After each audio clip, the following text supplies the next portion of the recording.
The definition of neoliberalism,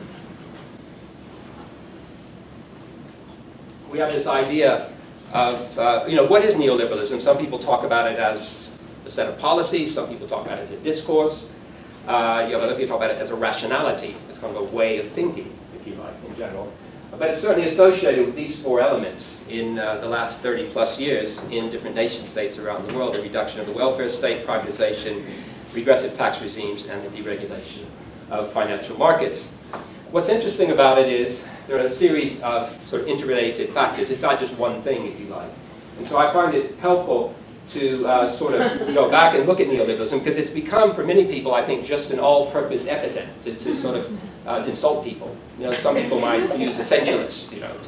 You're an essentialist. Oh, that's fine.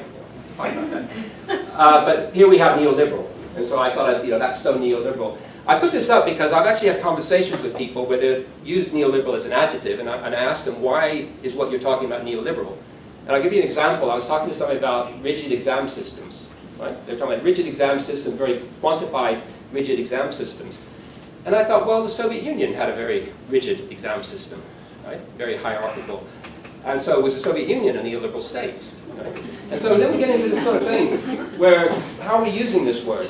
And there's an excellent article in 2009 which actually deals with this, and it's Boas and Gans-Morse, and they talk about how neoliberalism has become a conceptual trash heap, I like that term, capable of accommodating multiple distasteful phenomena without much argument as to whether one of the other components really belongs. So one thing I would call for is a little bit of sort of clarity in what we mean by neoliberalism.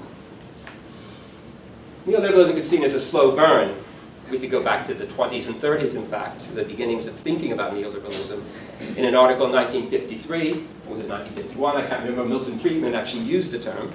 But again, this goes back, and I say a slow burn because people like Milton Friedman within the field of economics were considered crazy in the 1950s, because everybody was doing Keynesian economics, and they had these wild ideas around an ultra form of liberal economics. So again, it had to be made in a way. It's a self-consciously constructed. In fact, Philip Nowrastky, in a very excellent book about neoliberalism, says it's sort of the ultimate in postmodernism, right? Which might be sort of the opposite of what a lot of people might think. So this idea that this neoliberalism came to the fore as a dominant way of thinking about the economy through a very sort of a campaign, if you like, among certain people, forming think tanks and looking for fora to sort of disseminate ideas. Right? So it wasn't sort of a given, if you like. There's also the need to argue, on the other hand, apart from it being sort of socially constructed. Within it, you have this idea of human nature. I was talking to somebody just in the last few days in the United States, and this person could be classified as very much in favor of neoliberalized economics and systems, and he delivered the human nature argument. So it's human nature to be selfish. But if you think about it, it's a very pessimistic view of human nature. And I say that without actually going the other extreme of being over-optimistic about human nature. Right? But a lot of people talk about human nature, and you ask them, how do you know about human nature? How do you access it? Right? And this person I was talking to said, oh, now you're being academic. I said, you used the term, I didn't. Anyway, it's a rationality. Dardona Laval's excellent book in English in 2013 talks about neoliberalism as a rationality. They draw heavily on the work of Foucault and other authors. Also, I like the idea, and this is something I'm working on at present on a couple of papers, is the idea of class warfare, which people say sounds terribly old-fashioned, but if you actually look at what's going on, such as home evictions, you do see an element of class warfare going on. This is something I've argued, as I said, in a couple of papers. And this is an idea floated by economists like Duvernay-Lévy and also David Harvey. There's also the double discourse around the state and its role, so the idea of the small state. Well, you can't have neoliberalism without a state regulating things, and so what you have basically is a very strong state regulating in favor of neoliberal policies. And finally, the application of neoliberal policies and results garnered thereof are empirical proof that empiricism counts for nothing in circles of power. So I remember in if you go back to the 90s, people said we have proof that communism doesn't work, right? Well, certainly we have proof in recent years that capitalism doesn't work, or do we?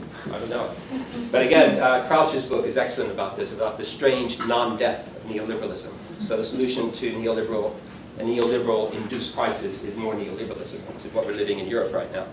So again, this is sort of a list of basic characteristics, if you like. The final thing I'd say that really needs to be taken into account is that neoliberalism, as we've seen, is not just one thing, and it's also very different in different contexts. And of course, authors like Jamie Peck and Brenner and Theodore have been very keen to make this point, talking about variegated neoliberalism. And of course, what they're saying is you have to look at specific historical circumstances, geographical, sociological, etc.